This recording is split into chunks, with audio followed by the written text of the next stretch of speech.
When we talk about good-looking shonen anime, the first few shows that come to mind are spectacles like Jujutsu Kaisen, Chainsaw Man and Demon Slayer, swiftly followed by the likes of My Hero Academia and to a lesser extent the occasional displays of brilliance from projects like Boruto and Black Clover. And then someone chimes in with, what about Fire Force? And you go, oh that's right, Fire Force looked amazing too, didn't it? That right there is a shame. Fire Force is genuinely one of the best looking action shonen shows possibly ever, both in terms of raw animation and direction, and yet it is rarely brought up in animation related conversations amongst the mainstream anime audience, that is. With all that in mind, let's talk about Fire Force. Make sure to subscribe. Now, in order to unpack the brilliance of this show, we need to look at the studio responsible for how good it looked. The studio without which this project wouldn't have existed, at least not in the manner that it does. The studio that had a massive role to play in the assembly of the production team.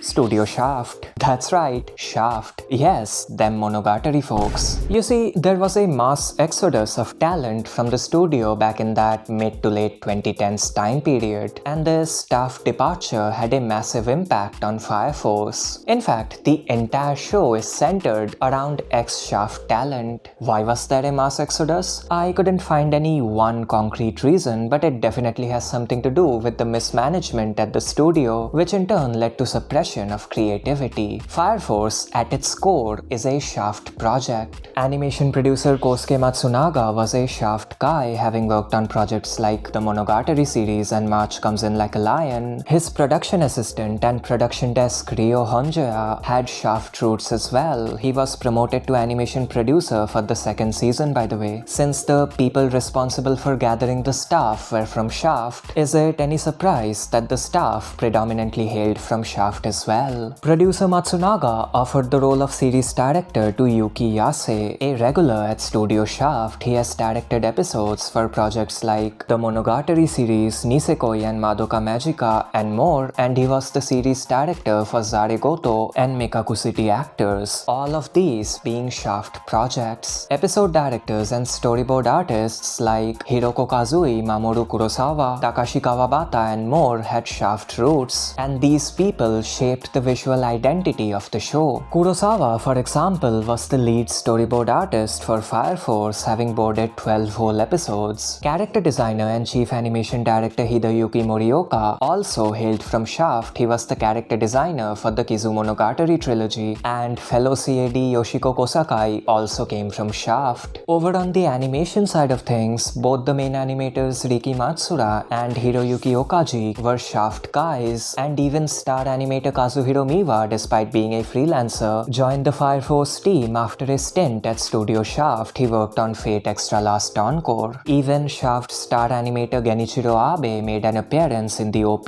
By the way, so did Ufotable star animator Nozomu Abe. Anyway, I hope I've made my point. The issues at Shaft led to the studio hemorrhaging talent and people like Matsunaga, Honjoya and Yase migrating over to David Productions, which in turn led to more Shaft talent gravitating towards this project, and ultimately we got a classic Akiyuki Shinbo school borderline Shaft project just under the banner of David Productions. But why there? What was different about Fire Force? Well, it had a good schedule, I know, shocking, and this meant that the team didn't need to tone down their ambition or creativity. They had an extremely creative director, they had a team that could bring set creativity to life, and they had the time needed to do so. The release date actually underwent a silent delay, according to Kevin from Sakuga blog. It went from the spring of 2019 to the summer. This was done to provide an additional buffer during which the team could stay ahead of the deadlines. Kevin's Sakuga blog article, by the way, is a source for a lot of the information in this video. I'll link it in the description. I highly recommend checking it out. A bunch of episodes were already finished by the time the show started airing, and this healthy workflow allowed the team to pull through with extremely impressive sequences even late into the season. Now, remember what I said about Fire Force being excluded from mainstream animation discourse and how I found that weird? Well, I have a theory. Like I said, the show was very Shaft build, very Akiyuki Shinbo build, very Monogatari, Madoka Magica, Sangatsu build. The direction was unorthodox with unique layouts, a stop-and-go style of editing with use of silenced to boot, and harsh, abrasive sound design. I feel like this approach alienated a lot of fans who would otherwise engage in mainstream discourse, especially because it was supposed to be a mainstream action-packed shonen adaptation. This wasn't the standard, at least back in 2019. The standard was My Hero Academia. Not hating on MHA, it's just that the visual style of it is a lot more approachable.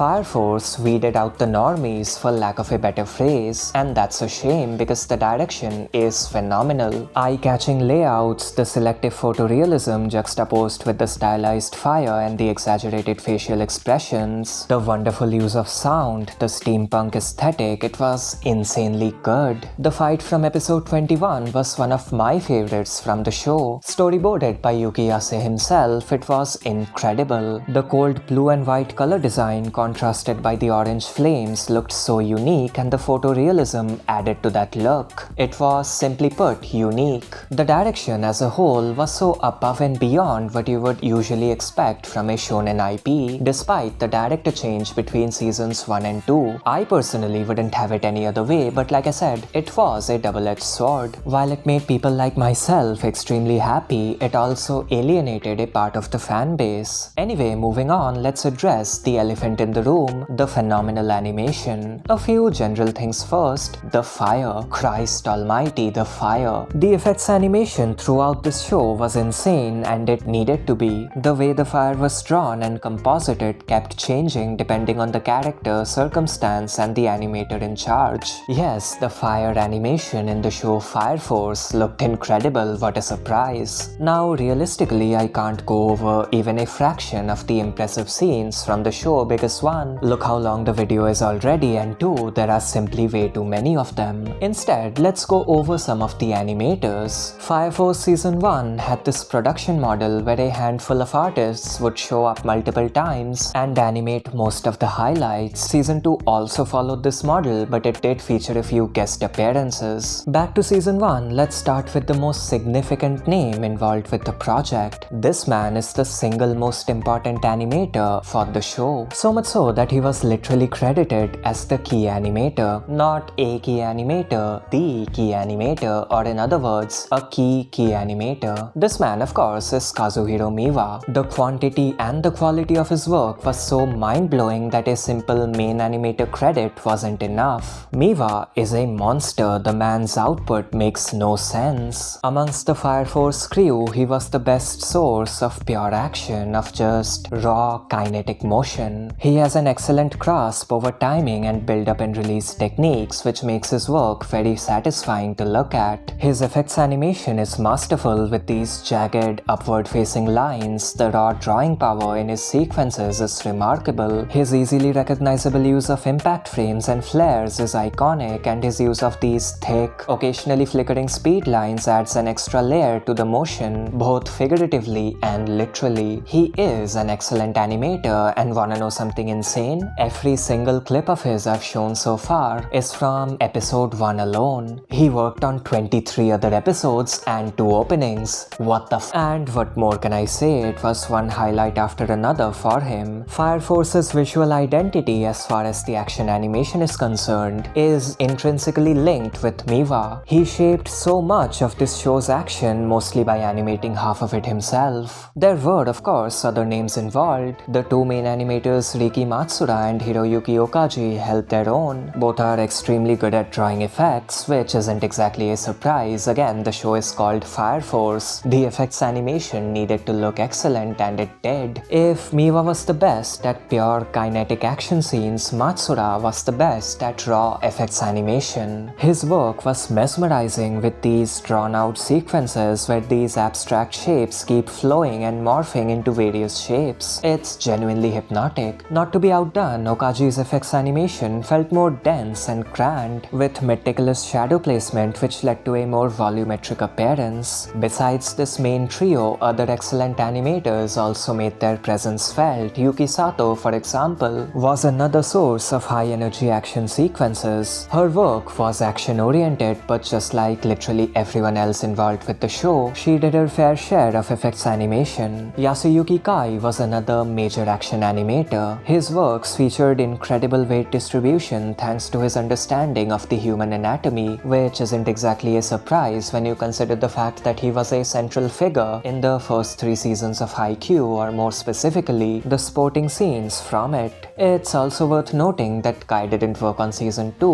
which is a shame. Yuki Yamashita was responsible for some decent action, but his best work belonged to season 2, where he drew this incredibly dynamic scene with a Blender modeled background drawn over. Yasuto Hirohara drew a couple of impressive scenes, but the main bulk of his work belonged to season 2, where he was promoted to main animator status. All of these animators, along with names like Mamoru Kurosawa, maintained the overall quality of the effects animation. Despite being a show that focuses quite heavily on effects animation, again the show is called Fire Force, it didn't feature a recurring effects animation director, meaning these animators individually had to uphold the quality of the effects animation, which they did. Besides these people, stray appearances from the likes of Takahiro Shikama, Ryo Araki, Satoshi Sakai and more made Fire Force Season 1 an action spectacle. Season 2 was all of that, but with a few additional guests. Now, as some of you might know, Fire Force Seasons 1 and 2 aired with a mere 6 months in between, and since they both feature the same core team, we can safely assume that they didn't wait for Season 1 to wrap up before starting work on Season 2. We know Season 1 had a healthy buffer between the production and the episodes being aired, and we know that Season 2 had a healthy production as well. We also know that there was a director change between Seasons 1 and 2, so based on all of that, the best possible conclusion that I can come to is that there was some degree of parallel production involved with this project, although I couldn't find any concrete information, so don't take this too seriously. Fire Force Season 2 was directed by Tatsuma Minamikawa, and while yes, Yase's eccentric style of direction was toned down a bit, the overall look wasn't that different because many of the episode directors were the same, so were the CADs, art directors, etc. Like I said, Season 2 was made by the same squad but with additional guests. Names like Hironori Tanaka, Toshiyuki Sato, Kai Shibata, Toru Iwasawa, Shu Sugita and more. Naturally, it looked amazing. And that brings us to the third season. Fire Force Season 3 looked decent. It had quite a few highlights, but oh, did I say Fire Force Season 3? I meant Undead Unluck. Undead Unluck, also known as Fire Force Season 3, was a Yuki Ase-led project and it featured the same core team as Fire Force. That's what the team was working on since Fire Force wrapped up. Not everyone returned, Yuki Yamashita, Yuki Sato to name a few, but it was still largely the same team and it looked similar. It is worth noting that the other departments such as the compositing and the art direction didn't quite live up to Fire Force, so Undead Unluck wasn't exactly comparable to the latter, but it was a nice watch. As for the actual third season, we know next to nothing. Will Yase return? I don't know, I hope he does, but who's to say? At least they didn't announce an Undead Unluck Season 2, so there's a chance. The clips shown in the trailer were pre-animated, meaning production probably hadn't started back then, so it's impossible to know how much of the core team would reassemble, but of course, the more the merrier. I do think it'll be tighter behind the scenes compared to the first 2 seasons, but hopefully things aren't too compromised, hoping for the best. And that was Fire Force, an extremely stylish, action-packed and eye-catching shonen IP. It's a show I wanted to cover, that's about it. Liked the video? Check out this other bit of content on screen, like and subscribe, and until next time.